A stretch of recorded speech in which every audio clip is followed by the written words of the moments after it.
Allahabad university में competition होता है मिस्टर इलाहाबाद का, मिसेस का, और आपको मिस्टर इलाहाबाद मॉडलिंग कंपटीशन में चुन लिया जाता है। देखिए क्या, ये तो बड़ी दिलचस्प बात है।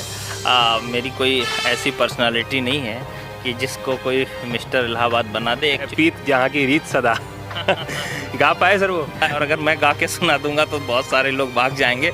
इस विदिशा में कलेक्टर थे तो सुबह निकल जाते थे फावड़ा लेकर, तस्सल लेकर, और नालियों की सफाई कर रहे हैं तो कर्मचारी आपकी नहीं सुनते थे सर, इसलिए आप ये करते थे, या कुछ संदेश आप देना चाहते थे कि क्या सर कांस्टेबल को आप क्या बहुत छोटी पोस्ट मानते हैं, या एमएससी पास को कांस्टेबल की तैयारी नहीं करनी चाहिए?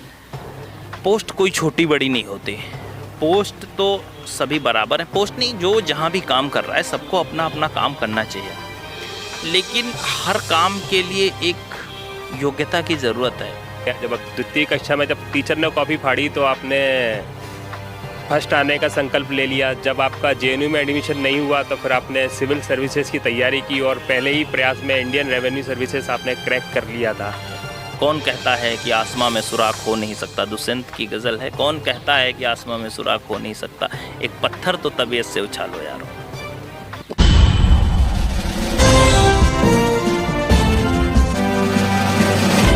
नमस्कार, संघर्ष से शिखर कार्यक्रम में आपका स्वागत है। मैं हूं आपका दोस्त गौरव। दोस्तों, आज के हमारे एपिसोड में भारतीय प्रशासनिक सेवा के एक ऐसे अफसर हमारे साथ हैं जिनकी सादगी, सरलता और कार्यकुशलता की मिसाल बड़े बड़े अधिकारी से लेकर आम जनता भी देती है। वे विदिशा कलेक्टर भी रह चुके हैं, वे सागर नगर निगम कमिश्नर रह चुके हैं, वे नीमच कलेक्टर भी रह चुके हैं, और जिला पंचायत सीईओ नरसिंहपुर भी रह चुके हैं। जी, हम बात कर रहे हैं ग्वालियर कलेक्टर श्री कौशलेंद्र विक्रम सिंह जी की, जिन पर ये लाइंस बिल्कुल सटीक बैठती हैं कि मैं धूप में निकलता हूँ इस यकीन के साथ कि मैं जलूँगा तो मेरे घर में उजाले होंगे। हम आपको बता दें कि ग्वालियर कलेक्टर कौशलेंद्र विक्रम सिंह जी का जन्म एक बहुत ही साधारण निम्न मध्यम वर्गीय परिवार में हुआ था, लेकिन ज़िंदगी की तमाम मुश्किलों से जूझते हुए वे भारत की सर्वोच्च सेवा में पहुंचे हैं और आज ग्वालियर कलेक्टर के रूप में यहां पर अपने कर्तव्यों का निर्वहन कर रहे हैं। तो चलिए उनसे बात करते हैं, और मेरा आपसे अनुरोध है कि इस वीडियो को ज़्यादा से ज़्यादा शेयर करें और पूरा देखें, क्योंकि आज हम लोग बहुत कुछ सीखने वाले हैं कलेक्टर कौशलेंद्र विक्रम सिंह सर से। सर, आपका सबसे पहले ग्वालियर वेकिंग में बहुत बहुत स्वागत है। गौरव जी, आपको भी नमस्कार मेरा। सर, थोड़ा सा हम इसमें इतिहास के पन्ने पलटेंगे आपके। मैं बात करूँगा तो मुझे जानकारी है कि जब आप छोटे थे, और छोटे में बच्चे वैसे कम ही पढ़ते हैं, टीचर्स की डांट भी पड़ती थी आपको, और एक वाक़या ऐसा हुआ था कि आप द्वितीय कक्षा में थे और टीचर ने गुस्से में आपकी कॉपी फाड़ दी थी। जो एग्ज़ाम शायद आपका हुआ था त्रैमासिक, उसकी कॉपी फाड़ दी थी, तो क्या वाक़या था सर? बच्चों के साथ तो ऐसा होता है, और आजकल तो क्या है कि मतलब बच्चों पे सख्ती करना, डांटना थोड़ा सा बहुत कम हो गया है स्कूलों में। हमारे समय में ऐसा नहीं था, थोड़ा सा टीचर ज़्यादा सख्त हुआ करते थे, और मुझे ऐसा लगता है मैं बहुत अच्छा था नहीं। शुरुआत में, बहुत बचपन की बात है, पढ़ने में तो उस पर बड़ा ख़राब राइटिंग से और सब जैसे गलत और अच्छा नहीं, जैसा भी उतना एग्जैक्ट याद नहीं है कैसा मैंने लिखा था। बट हाँ, जब कॉपियाँ दिखाई गई तो टीचर ने दिखा के कॉपी फाड़ दी, बहुत ही ज़्यादा नाराज़ हुए। बट उसके बाद उसने मतलब मेरे विचार में एक जैसे बालमन होता है ना, तो उसको लगता है नहीं अब मुझे कुछ ज़्यादा अच्छा करना है, और शायद उसके बाद मैंने बहुत सारी मेहनत की और फिर उसके बाद मैं अच्छा हो गया पढ़ने में। मैं अपने बच्चों को भी एक कहानी सुनाता हूँ कि जब आप ठान लेते हैं तो कोई कमज़ोर नहीं होता। मुझे ऐसा लगता है सब में लगभग बराबर क्षमताएं होती हैं। कभी कोई हिट कर जाए, तो कोई बचपन में छोटी सी चीज़ हिट कर गई तो मैं ठीक हो गया, अच्छा हो गया पढ़ने में। कई मेरे ऐसे मित्र हैं जो पहले वो उनके अच्छे मार्क्स नहीं आए, कुछ लोग अभी असिस्टेंट प्रोफेसर हैं तो वो एकदम बहुत अच्छे नहीं थे, और बाद में फिर साथ में रहे हम लोग, और अचानक उनके मन में कोई भावना जागृत हुई और फिर बहुत अच्छे हो गए। तो जो लोग उनके पुराने हैं, लोग जो उनको असली में नहीं जानते, वो कहे अरे ये बच्चा कैसे इतना आगे पहुँच गया। तो हिट करने की बात है, कभी कोई चीज़ आपके मन पर हिट कर गई तो फिर आप आगे बढ़ जाते हैं। ऐसा ही बचपन में मेरे साथ हुआ था।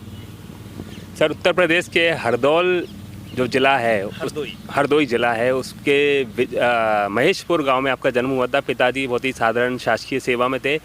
कई बार बाल मन सर बहुत ज़्यादा हट कर जाता है। हम कहानी भी सुनते हैं कि एक बार यशोदा मैया से श्री कृष्ण ने जिद कर दी थी कि मेरे को चांद ला के दे, तो उन्होंने दिखाया था उनको पानी के अंदर। कभी कोई ऐसी जिद की हो जो माता पिता पूरा न कर पाए और आप नाराज़ से हो गए हो? नहीं, ऐसा तो कुछ मुझे एग्जैक्ट याद नहीं है।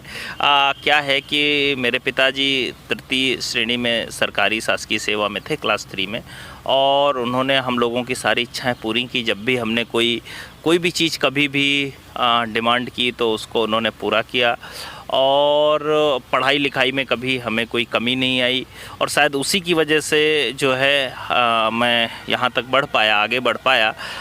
पिताजी की हमेशा इच्छा थी कि मैं आगे पढ़ता रहूँ और अच्छा आगे करूँ, तो शायद उनका मोटिवेशन था। मैं घर में मैं सबसे बड़ा हूँ, तो उन्होंने मुझे सबसे ज़्यादा पढ़ाया है। मैथ्स वगैरह वो पढ़ाते थे, तो जो रामायण वगैरह है वो मम्मी सुनाती थी। पिताजी जो है वो मैथ्स वगैरह पढ़ाते थे, वो उनका ज़्यादा रामायण वगैरह में तो रुचि नहीं थी, तो उससे हमारा बेस थोड़ा अच्छा रहा। और कभी ऐसा लगा नहीं कि कोई चीज़ मुझे चाहिए, और हमने कभी सोचा भी नहीं पिताजी उसको दे पाएंगे कि नहीं। और एक बात ये भी है कि कभी हमने कोई ऐसी, जहाँ तक मुझे याद पड़ता है, कि कोई ऐसी डिमांड भी नहीं की कि जो हमारे पेरेंट्स पूरी ना कर पाते। और चाहे पूरा अक्रॉस, मतलब मैंने अपना स्कूलिंग की, फिर मैंने इलाहाबाद से पढ़ाई की, फिर थोड़े समय के लिए 1.5 साल के आसपास दिल्ली भी रहा। तो घर में मैं इसके लिए मानता हूँ कि हमारी सफलता में हमारे पेरेंट्स का बहुत बड़ा योगदान है। सर, बात करेंगे 10th के बाद आपने साइंस सब्जेक्ट लिया, जो मुझे जानकारी है, और फिर उसके बाद जब आप कॉलेज में आते हैं आपने सब्जेक्ट चेंज कर दिया, तो ये क्या दोस्तों के कहने पर कर दिया जैसे अक्सर होता है? क्या था सर, वो क्यों किया आपने? नहीं, देखिए क्या है, मेरी 12th में फ़िज़िक्स केमिस्ट्री मैथ पीसीएम से मैं पढ़ाई करता था, और मैं फ़िज़िक्स में अच्छा था। हमारे टीचर थे वहाँ पढ़ाते थे, और एक वहाँ कंपटीशन होता था, उसमें जो जिस सब्जेक्ट का सबसे अच्छा, कोचिंग ने ऐसा एक कंपटीशन किया था कि जो सबसे अच्छा बच्चा होगा उसको फ्री पढ़ाएंगे कोचिंग। तो वो 150 रुपये हमारे माफ़ हो गए थे, और मैं फ्री में फ़िज़िक्स पढ़ता था। तो उनका था कि मैं काफ़ी अच्छा हूँ, और हमारे ज़्यादातर मित्रों ने जिन्होंने पीसीएम लिया था उन्होंने आईआईटी वगैरह की तैयारी की, और मेरी इच्छा आर्ट्स पढ़ने की थी, मतलब अंदर से ही इच्छा थी। तो कई बार हमारे टीचर्स ने भी कहा कि भाई तुम इंजीनियरिंग की तैयारी कर लो, लेकिन जब, और तुम्हारे मैथ्स बहुत अच्छे हैं, मार्क्स बहुत अच्छे आते हैं, लेकिन मैंने कहा वो तो मैं मेहनत करता हूँ, मेरे अंदर से वो चीज़ नहीं आती है। और कुछ लोगों ने, जो आजकल थोड़ा ऐसा माहौल है कि कोई अच्छा लड़का है और वो कैसे आर्ट्स पढ़ रहा है, तो उसको बता दिया भाई नहीं, मेरे से साइंस नहीं होगी। तो बोले चलो ठीक है। घर में पिताजी ने कभी नहीं कहा, उन्होंने कहा ठीक है आपकी जैसी इच्छा है। तो चूँकि मेरी अभिरुचि थी आर्ट्स में, और इसलिए मैंने आर्ट्स से पढ़ाई की। शायद अगर मैं साइंस से पढ़ता, हो सकता है इंजीनियर बन गया होता, लेकिन वो मेरा सब्जेक्ट्स में मैं एवरेज ही रह गया होता, मुझे ऐसा लगता है। और आर्ट्स के सब्जेक्ट्स में मेरी कमांड बहुत अच्छी थी। मैंने इलाहाबाद यूनिवर्सिटी से हाईएस्ट मार्क्स भी पीजी में फिर पाए, तो मैंने अपने अभिरुचि की पढ़ाई की। सर, एक वाकया और है, बहुत ही रोचक है वो, तो मैं चाहूँगा कि आप दर्शकों से शेयर करें। इलाहाबाद यूनिवर्सिटी में कंपटीशन होता है मिस्टर इलाहाबाद का, मिसेस का, और आपको मिस्टर इलाहाबाद मॉडलिंग कंपटीशन में चुन लिया जाता है। तो ये मतलब जैसा मैं देखता भी हूँ आपका, कि आप हमेशा से ऐसा रहता है आपका कि कोई भी अगर काम मिले तो उसमें पूरी ताकत लगा दो। तो वही सर आपने ऐसा कुछ किया होगा उसमें, मुझे ऐसा लगता है। तो क्या वाकया था सर वो? देखिए क्या, ये तो बड़ी दिलचस्प बात है। मेरी कोई ऐसी पर्सनालिटी नहीं है कि जिसको कोई मिस्टर इलाहाबाद बना दे। एक्चुअली एक ग्लोबल आइकॉन स्कूल है नोएडा का, वो यूनिसेफ के सौजन्य से, और एक आध और 2-3 ऐसे संस्थाएं थी, वो लोग मिस्टर पर्सनालिटी कंपटीशन करा रहे थे, कुछ उन्होंने अलग अलग पार्ट्स में। तो इलाहाबाद कुछ एक जोन था, वहाँ पे भी ये कंपटीशन हो रहा था, और मैंने वहाँ पार्टिसिपेट किया था। मुझे पता नहीं था ये क्या कंपटीशन है, कैसे इसमें पार्टिसिपेट करते हैं, क्या होगा। मैंने तो बस जाके उसमें पार्टिसिपेट कर लिया था। और जो उत्तर मध्य सांस्कृतिक केंद्र है इलाहाबाद में, NCZCC जिसको कहते हैं, वहाँ पे वो कंपटीशन था, और मेरा एग्ज़ाम चल रहा था। तो मैंने जब वहाँ पार्टिसिपेट किया तो मुझे निश्चित रूप से ऐसा लगा कि मैंने पार्टिसिपेट कर लिया है। बट मैं कभी, जनरली मेरे साथ ये है कि मैं हार नहीं मानता, और मेरा स्वभाव है अगर कभी ज़्यादा मुश्किल चीज़ें आती हैं तो वहाँ पे ऐसा बचपन से एक, चाहे परवरिश कहें, चाहे टीचर का योगदान कहें, गुरुजनों का योगदान कहें, माता पिता का कहें, वहाँ पे मैं और मजबूत हो जाता हूँ। तो मैंने कहा नहीं, मुझे इसमें निकालना है कंपटीशन। और फिर उसकी लंबी कहानी है, लेकिन फिर वहाँ पे फिर मैंने जब फाइनली हुआ तो मुझे मिस्टर पर्सनालिटी इलाहाबाद घोषित किया गया। वो मेरे लिए सरप्राइजिंग पुरस्कार था, काफ़ी अच्छा लगा। हालांकि मुझे लगा था कि ये मुझे नहीं मिल सकता, लेकिन एनी हाउ कहते हैं कि अगर आपके अंदर इच्छा हो तो कुछ भी असंभव नहीं है, तो उस तरीके से मुझे वो पुरस्कार मिल गया। सर आपकी एक ये इच्छा थी, ये इच्छा तो चलो आपकी पूरी हुई, अनएक्सपेक्टेड इच्छा थी वो पूरी हो गई। इच्छा थी कि आपको जेएनयू में एडमिशन मिले, दिल्ली यूनिवर्सिटी आप पढ़ाई करें, लेकिन और शुरू से ही आप मेधावी छात्र रहे, लेकिन वहाँ आपको एडमिशन नहीं मिल पाया। नेट की भी आपने तैयारी की, वहाँ भी आपको असफलता मिली। तो ये जो दौर आया था सर वो आपके जीवन में असफलता का, उसको आपने कैसे फेस किया? क्योंकि एक मेधावी छात्र के लिए असफलता मिलना प्लस उसके गुरुजनों माता पिता की क्योंकि सोच के चल रहे हैं कि मेरे बच्चे का सिलेक्शन हो ही जाएगा, नहीं मिलना, वो जो नेगेटिविटी आई थी सर उसको कैसे आपने फेस किया? क्या है, मैं इविंग क्रिश्चियन कॉलेज में पढ़ता था और बहुत अच्छा मतलब स्टूडेंट था, और शायद किसी को, मेरे सहित किसी को भी उम्मीद नहीं थी कि मुझे कहीं मैं चाहूँगा और वहाँ दाखिला नहीं मिलेगा। फिर मैंने पीजी में मेरी इच्छा थी कि मैं जेएनयू से पढूं और दिल्ली यूनिवर्सिटी से, या तो दो जगहों में से कहीं। तो मैंने दोनों जगह का एंट्रेंस दिया। तो मैं जनरली हिस्ट्री से करना चाह रहा था, तो मैंने जेएनयू का फॉर्म हिस्ट्री से मैं डाल नहीं पाया, वो मेरा मिस हो गया, और मैंने फिर वहाँ इंटरनेशनल रिलेशन से फॉर्म डाला और डीयू में मैंने हिस्ट्री से डाला था।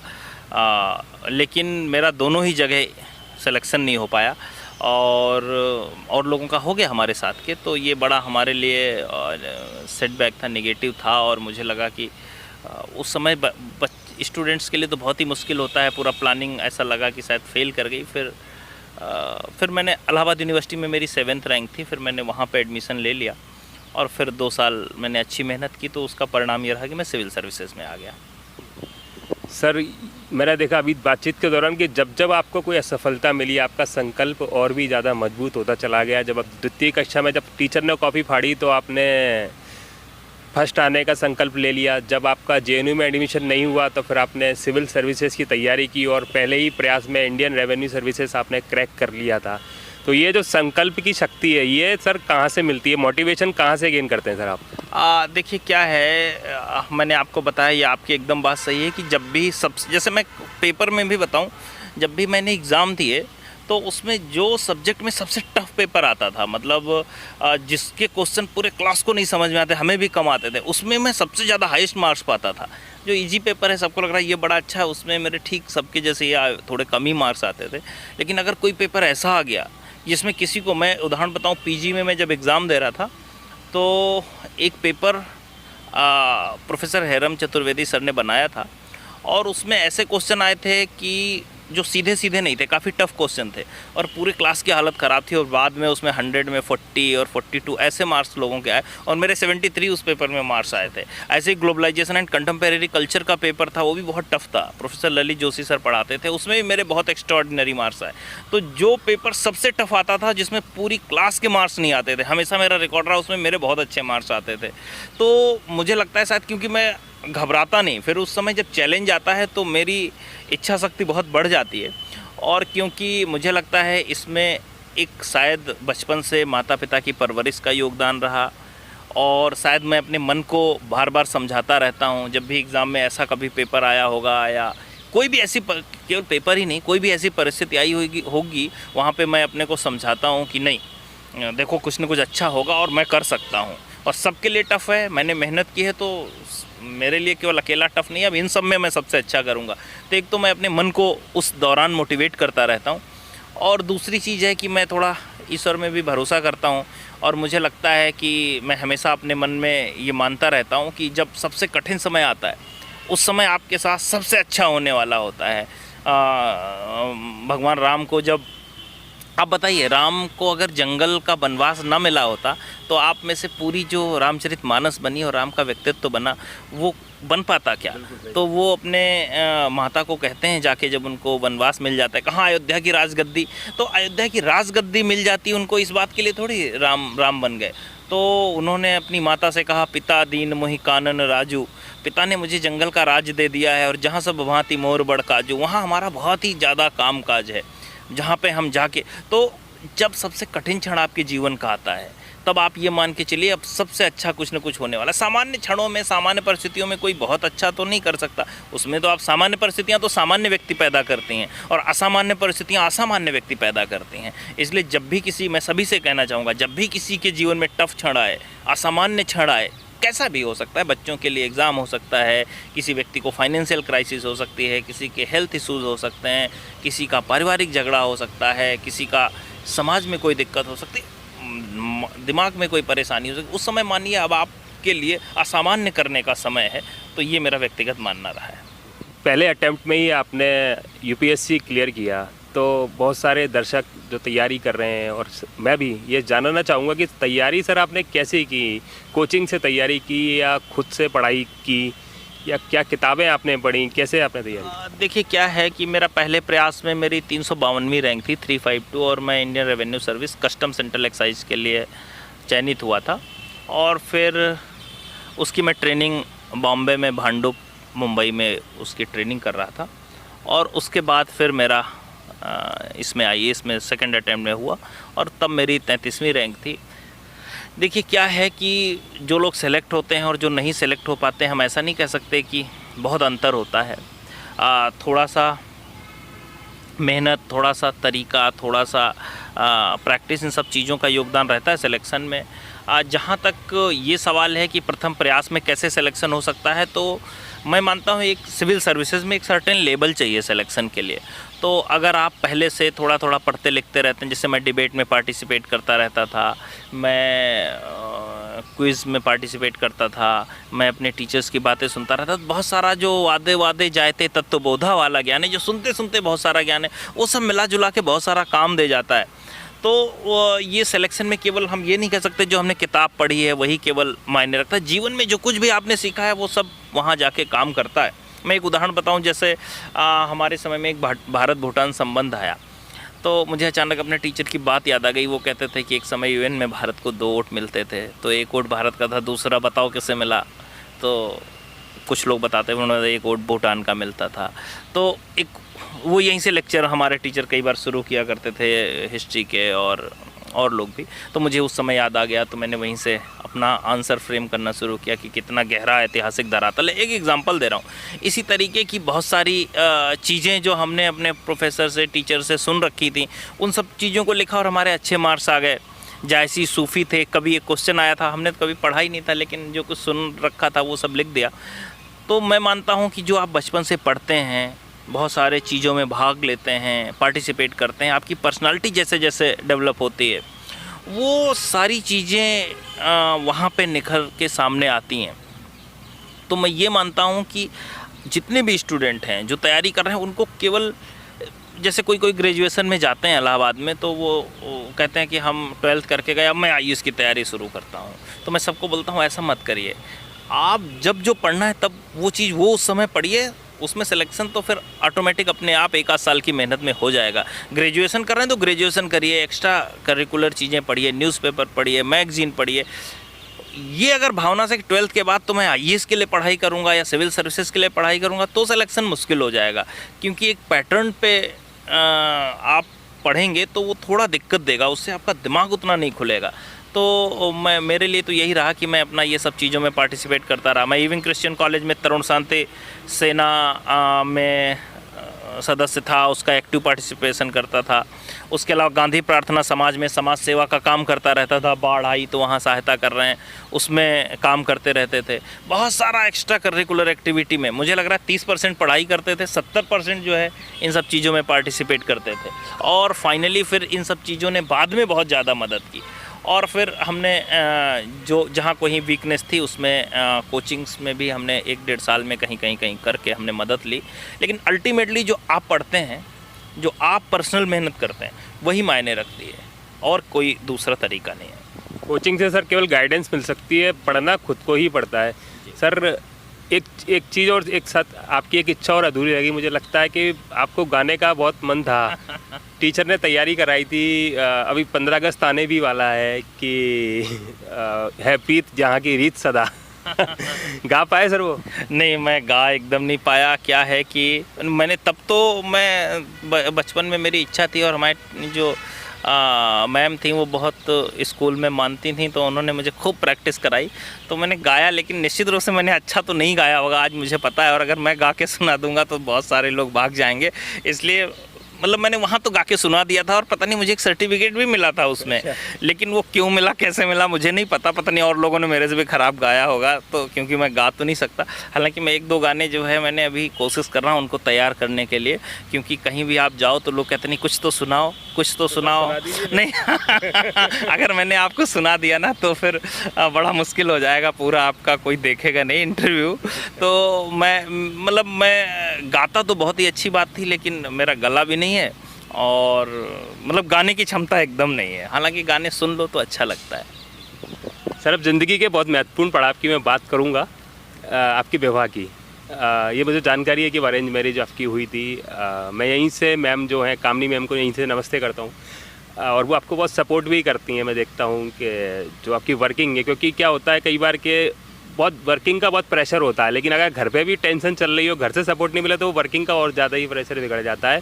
तो सर क्या है कि ग्वालियर चंबल में तो ट्रेंड है, यूपी का क्या है मुझे जानकारी नहीं है, कि जब बच्चे की छोटी सी सरकारी नौकरी भी लग जाए, आप तो आईएएस बने थे सर, तो बोली इसी लग जाती है कि, और मैं देखता हूँ कई सारे मिनिस्टर हैं वो लिस्ट मंगाते हैं कि कौन कौन आईएएस बना है, फिर हम ज़्यादा उनकी शादी कराएं और बोली लगाएं। तो सर मैं जानना चाहूँगा सर, कोई दहेज वाला मैटर था अपने साथ? नहीं, क्या है देखिए, क्या है हम लोगों की ऐसी कोई इच्छा नहीं रहती कि कोई बहुत मिनिस्टर और उन सब लोगों के साथ में वहाँ पे शादी हो।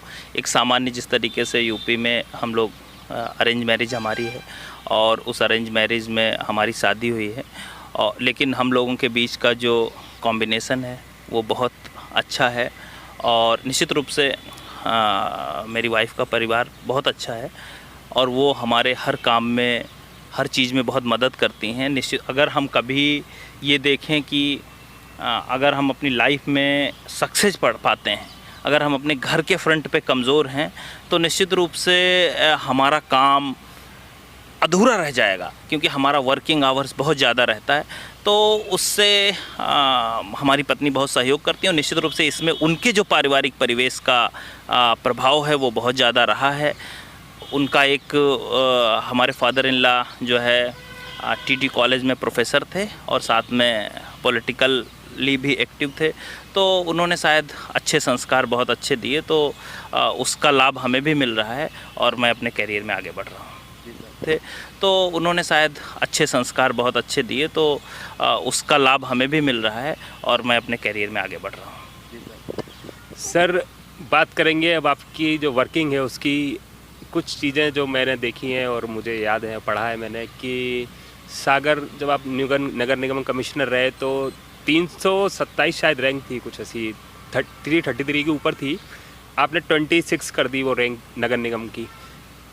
जब आप नरसिंहपुर जिला पंचायत सीईओ रहे, तो आप जब विदिशा में कलेक्टर थे तो सुबह निकल जाते थे फावड़ा लेकर, तस्सल लेकर, और नालियों की सफाई कर रहे हैं, तो कर्मचारी आपकी नहीं सुनते थे सर, इसलिए आप ये करते थे या कुछ संदेश आप देना चाहते थे? देखिए क्या है, जो जैसे आपने विदिशा में कहा तो वो तो एक संयोग की बात है कि मैं गया और सफाई नहीं हुई, तो मैंने कहा चलो मैं करके दिखाता हूँ, फिर वो न्यूज़ बन गई। ऐसा कोई पर्पज़ नहीं था, वो तो जस्ट एक स्पॉन्टेनियस था कि चलो आप नहीं कर पा रहे हो, कैसे करोगे, तो चलो मैं कर देता हूँ।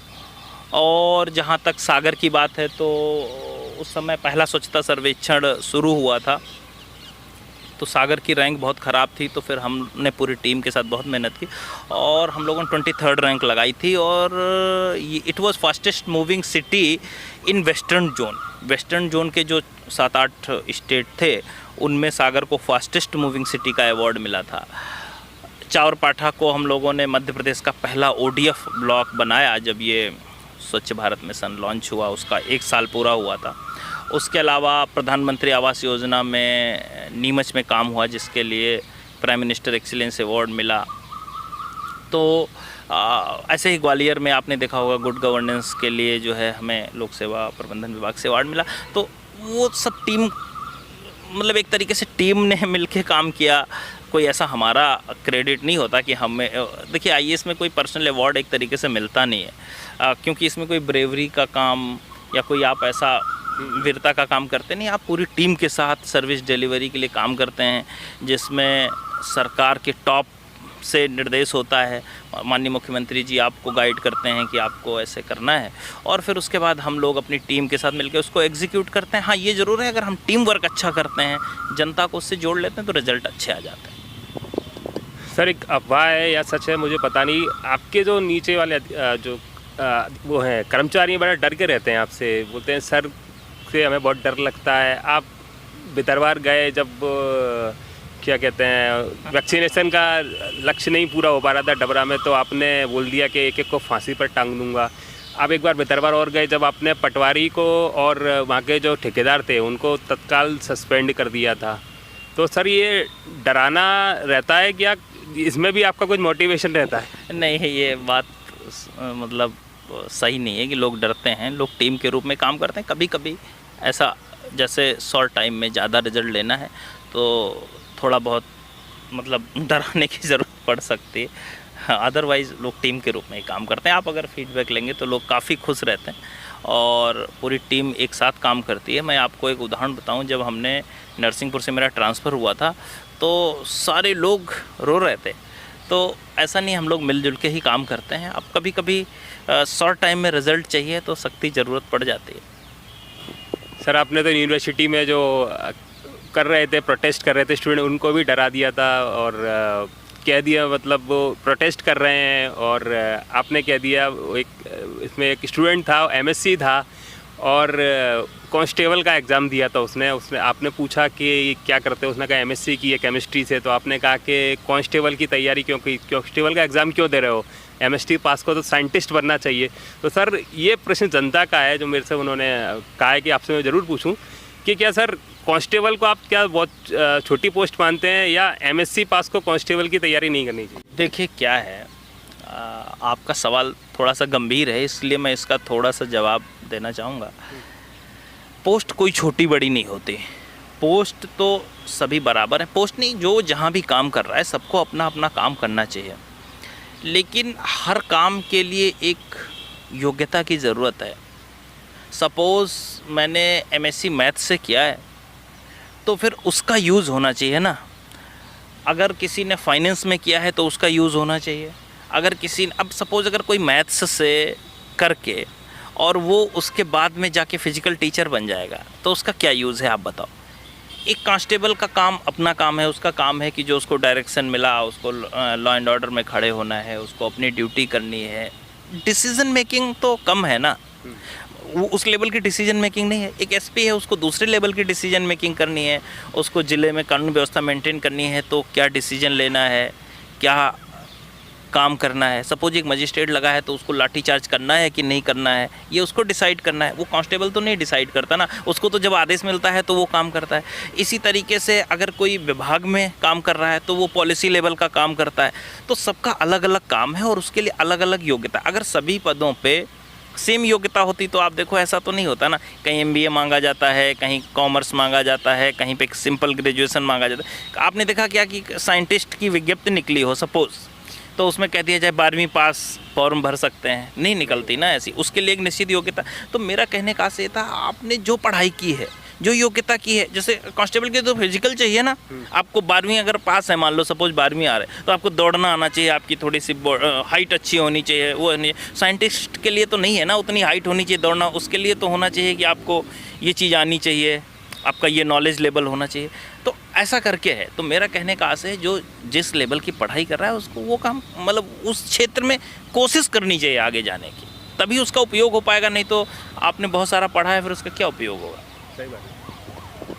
सर, अब लास्ट में आपसे सवाल करूंगा और सवाल एक रिक्वेस्ट भी करूंगा कि जो ये शो देख रहे हैं और जो यूपीएससी की तैयारी कर रहे हैं या एमपीपीएससी की कर रहे हैं या अन्य कोई परीक्षा की तैयारी कर रहे हैं, उन्हें आप क्या संदेश देंगे कि वो मोटिवेट रहें? क्योंकि कई बार हम सुनने में आता है सर, जैसे 12th में भी बच्चा फेल हुआ तो सुसाइड कर लिया, या कोई बड़ा परीक्षा उसने दी तो घर वाले जो पेरेंट्स हैं वही उससे नाराज़ होकर बैठ गए तो और डिप्रेशन में चला गया। एक डिप्रेशन अब साथ में जाकर व्यक्ति कोई भी बड़ा कदम उठा सकता है, गलत कदम भी हो सकता है सर वो। तो उन्हें आप क्या संदेश देंगे कि वो कैसे खुद को मोटिवेट करें और कैसे प्रेरणा लें सर? नहीं, देखिए क्या है, इसमें एक बात तो है कि जितने लोग यूपीएससी की तैयारी करते हैं सभी लोगों का तो सिलेक्शन नहीं हो सकता। लाखों लोग एग्ज़ाम देते हैं और फिर हज़ारों में सेलेक्ट होते हैं। तो एक बहुत ज़्यादा लोग ऐसे हैं जिनका सिलेक्शन नहीं हो पाता। लेकिन अगर वो मेहनत करते रहते हैं तो कहीं ना कहीं तो कोई ना कोई ठीक ठाक नौकरी या काम करने की उनमें क्षमता तो जागृत हो जाती है। इसलिए निराश होने की कोई बात नहीं है। दूसरी बात है कि केवल ये सोच के सिविल सर्विसेज की तैयारी की जाए कि नहीं मेरा सिलेक्शन हो ही जाएगा, तो जितनी परसेंट संभावना है ना होने की उसको तो हमें अपने दिमाग में रखना चाहिए। बहुत सारे लोग एक वैकल्पिक कैरियर भी लेके चलते हैं, बहुत सारे लोग नहीं भी लेके चलते हैं, बट उसके प्लस और माइनस कॉन्सिक्वेंसेस आपको खुद पता होने चाहिए, आपको खुद उसको झेलना पड़ेगा। और दूसरा, जीवन में निराश होने की ज़रूरत नहीं। मैंने इसका शायद जवाब पहले भी दिया था कि अगर सबसे कठिन क्षण आता है तो उस समय सबसे आगे बढ़ने का मौका होता है। सामान्य परिस्थितियों में सामान्य इंसान रिएक्ट करता है, सामान्य परिस्थितियाँ सामान्य इंसान बनाती हैं और असामान्य परिस्थितियाँ असामान्य इंसान बनाती हैं। तो अगर कोई असामान्य इंसान बनना है तो असामान्य परिस्थिति आ जाए तो मान लो अब हमारे लिए दूसरे दरवाजे, दूसरे रास्ते आ रहे हैं जो इससे कहीं आगे हैं। ये तो बात है जो मैं बताना चाहूँगा। और दूसरी बात है कि अपने को मोटिवेट करने का कोई ना कोई तरीका तो ढूंढना पड़ेगा। सब लोग अलग अलग तरीके से मोटिवेट होते हैं। कोई खेल के मोटिवेट होता है, कोई अपने पेरेंट्स से, गार्जियन से, घर में बच्चों से, पत्नी से बात करके मोटिवेट होता है, कोई अपने फ्रेंड से बात करके मोटिवेट होता है, कोई मूवी देख के मोटिवेट होता है, कोई गाने सुन के मोटिवेट होता है, कोई अपने शौक़ पूरे करके मोटिवेट होता है। तो कोई ना कोई जीवन में ऐसी लत लगानी चाहिए जिससे आप मोटिवेट हो सकें। कोई कविताएं सुन के मोटिवेट होता है। तो आप कोई ना कोई ऐसा तरीका डेवलप करें अपने जीवन में जिससे आप मोटिवेट हों और जिससे आपकी एनर्जी बढ़े, क्योंकि पूरा गेम तो दिमाग का है। डिप्रेशन दिमाग से आता है, सफलता असफलता दोनों ही दिमाग के हैं। आप देखो दुनिया में कितने ऐसे सारे लोग हैं जो कभी असफल हो गए और बाद में बहुत ज़्यादा सफल हुए। तो आप ये मान के चलें, जब भी सफलता का एक द्वार बंद होता है तो मान लीजिए अनंत द्वार खुलते हैं। और आशा पे तो आकाश टिका है, इसलिए हमें अपनी आशा नहीं छोड़नी चाहिए। कौन कहता है कि आसमां में सुराख हो नहीं सकता, दुष्यंत की गज़ल है। कौन कहता है कि आसमां में सुराख हो नहीं सकता, एक पत्थर तो तबीयत से उछालो यारों।